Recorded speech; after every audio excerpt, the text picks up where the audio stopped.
श्रीराम समर्थ.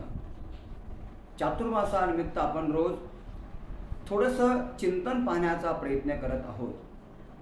रोज रोज आपण चिंतन का पाहतो, रोज रोज चिंतन आपण का करतो, त्याचं कारण हे आहे की जसं आपल्याला रोज जगण्यासाठी अन्नाची आवश्यकता असते, त्याचप्रमाणे मनाची शुद्धता होण्यासाठी नित्य सद्विचारांची आवश्यकता असते, नाही का? आणि जीवनामध्ये बघा, हे सद्विचार आपल्याला भविष्यामध्ये संकटसमयी साथ देतात. आपल्या जीवनामध्ये एखादं मोठं संकट आपल्यावर आलं असेल तर अशा या मोठ्या संकटातनं आपल्याला तारण्याची शक्ती कोण देतं?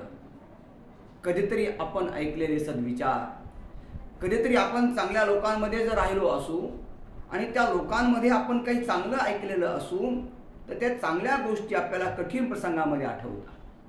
मला आजही आठवतं, एका ठिकाणी माझी भागवत कथा होती आणि भागवत कथा सुरू असताना पहिला दिवस कथेचा झाला, दुसरा दिवस कथेचा झाला आणि पुढे एक 4-5 दिवस म्हणजे 6 दिवस कथेचे झाल्यानंतर 6व्या दिवशी एक गृहस्थ माझ्याकडे मला भेटायला आले आणि त्यांना सांगितलं, महाराज मी 6व्या दिवशी यासाठी तुम्हाला भेटायला आलो आहे कारण कथेच्या दुसऱ्या दिवसापासून मी तुमची कथा ऐकतोय. मी म्हटलं बरं. आणि त्यानं आपल्या स्वतःच्या जीवनाची करुण कहाणी मला सांगितली आणि त्यानं सांगितलं, महाराज मी अशा प्रकारची परीक्षा मी देत होतो आणि अनेक वेळेस त्या परीक्षेमध्ये मी बसलो असताना मला अपयश आलं आणि शेवटी आजही माझा निकाल लागला आणि पाहिजे तसे मार्क मला पडले नाहीत. घरामधली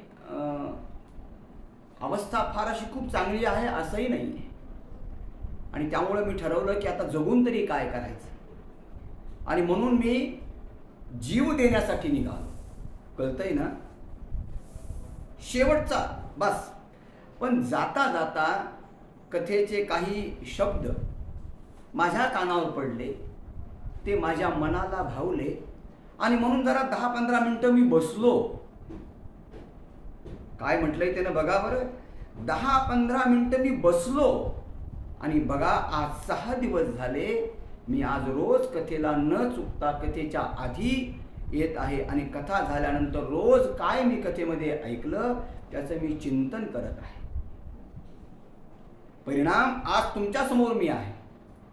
माझ्या कानावर हे कथेचे शब्द पडले नसते तर कदाचित आज माझ्या परिवारावर एक वेगळी वेळ आली असती जी सांगण्यासाठी मी नसतो. मला सांगायचं हे आहे, कुणी वाचवलं? मी. अरे मी वाचवणार आपण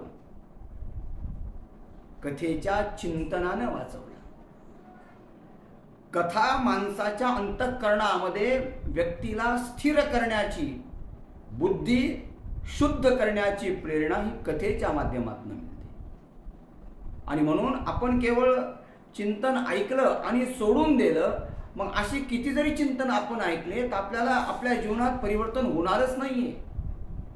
आज जे चिंतन मी ऐकलं त्यामध्ये माझ्यासाठी काय आहे त्याचा 5 मिनिट विचार करून जो चिंतन ऐकतो त्याचं जीवन खऱ्या अर्थानं सुधारल्या जातं. मला हेच म्हणायचंय, आपल्या अंतःकरणामध्ये सद्विचार असावेत. काय बघा, म्हणजे आपण वाचलं तर आपण वाचू, पण काय वाचावं हेही आपल्याला कळावं, काय वाचावं हेही आपल्याला कळलं पाहिजे.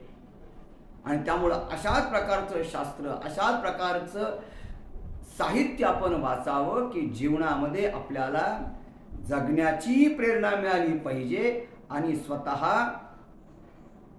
आपल्या मनामध्ये मी काही चुकीचं करत नाहीये, मी चुकीचं वाचत नाही, हा हेतू शुद्ध असून आपण जीवन जगण्यासाठी स्वतः प्रेरित असलं पाहिजे. इतकं जरी आपल्याला लक्षात आलं तरी मला असं वाटतं आपलं जीवन खऱ्या अर्थानं यशस्वी झालं. आज इथेच थांबूया. उद्या एक नवीन चिंतन, नवीन विचार. श्रीराम समर्थ.